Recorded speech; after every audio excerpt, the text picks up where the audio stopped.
Hello every one. ഇന്നത്തെ class natural calamities ആണ്. എല്ലാവർക്കും അറിയാമായിരിക്കുമല്ലോ ഏതൊക്കെയാണ് നാച്ചുറൽ കലാമിറ്റീസ് എന്ന്, അതായത് പ്രകൃതിക്ഷോഭങ്ങൾ ഏതൊക്കെയാണ്. സൈക്ലോൺ, എർത്തേക്ക്, സുനാമി, ഫ്ലഡ്, ഇതൊക്കെയാണ് നാച്ചുറൽ കലാമിറ്റീസ് വരുന്നത്.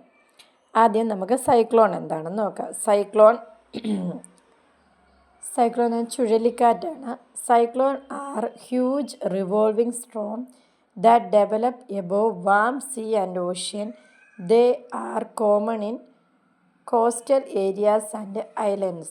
സൈക്ലോൺ എന്ന് പറഞ്ഞു കഴിഞ്ഞാൽ വലിയ ഭീമാകാരമായ ഭ്രമണ കൊടുങ്കാറ്റുകളെയാണ് നമ്മൾ എന്തെന്ന് പറയുന്നത്, സൈക്ലോൺ, ചുഴലിക്കാറ്റെന്ന് പറയുന്നത്. കൂടുതലും കാണപ്പെടുന്ന കോസ്റ്റൽ ഏരിയാസിലും ഐലൻഡ്സിലുമൊക്കെ ആയിരിക്കും.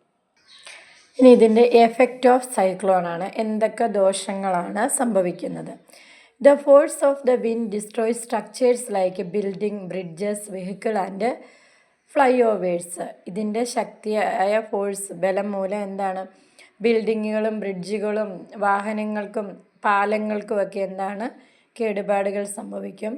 Trees and electric poles get unrooted. മരങ്ങളൊക്കെ കടപുഴകി വീഴും. അങ്ങനെ കമ്മ്യൂണിക്കേഷനും ഇലക്ട്രിക് സപ്ലൈ ഒക്കെ നഷ്ടമാകും. Transport system also get damaged. Transport സിസ്റ്റവും ഡാമേജ് ആകും. Water get contaminated due to flood. വെള്ളപ്പൊക്കമൊക്കെ ഉണ്ടായി വാട്ടർ കണ്ടാമിനേറ്റഡ് ആകും, മലിനജലമാകും. This can cause epidemics of water borne disease like typhoid, cholera and jaundice. ഇത് കാരണം എന്താണ്, വെള്ളത്തിൽ കൂടെ പകരുന്ന രോഗങ്ങളായ ടൈഫോയിഡ്, കോളറ, ജോണ്ടിസ് ഒക്കെ പടരാൻ സാധ്യത കൂടുതലാണ്. ഇനി ഇതിൻ്റെ പ്രിക്കോഷൻസ് ആണ്. ഒരു സൈക്ലോൺ വന്നു കഴിഞ്ഞാൽ എന്തൊക്കെ പ്രിക്കോഷൻസ് ആണ് സൈക്ലോണിനെതിരെ, ചുഴലിക്കാറ്റിനെതിരെ എടുക്കാനുള്ളതെന്നാണ്. Make a list of emergency phone numbers and keep it at a place where visible all family members. ഒരു എമർജൻസി ഒരു ഫോൺ നമ്പറിൻ്റെ ഒരു ലിസ്റ്റ് തയ്യാറാക്കി വെക്കണം. Keep on emergency kit ready. എപ്പോഴും ഒരു എമർജൻസി കിറ്റ് റെഡിയാക്കി വെക്കണം. അതായത് ഫസ്റ്റ് എയ്ഡ് കിറ്റ്, പിന്നെ ഫുഡ്, ക്യാൻഡിൽസ്, ഇതൊക്കെ സൈക്ലോൺ വരാൻ സാധ്യതയുണ്ടെന്ന് അറിയുന്ന സമയങ്ങളിൽ.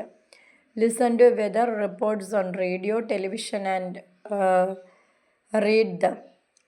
എപ്പോഴും ന്യൂസുകൾ, വെദർ, കാലാവസ്ഥയുമായി ബന്ധപ്പെട്ട ന്യൂസുകൾ കേൾക്കണം.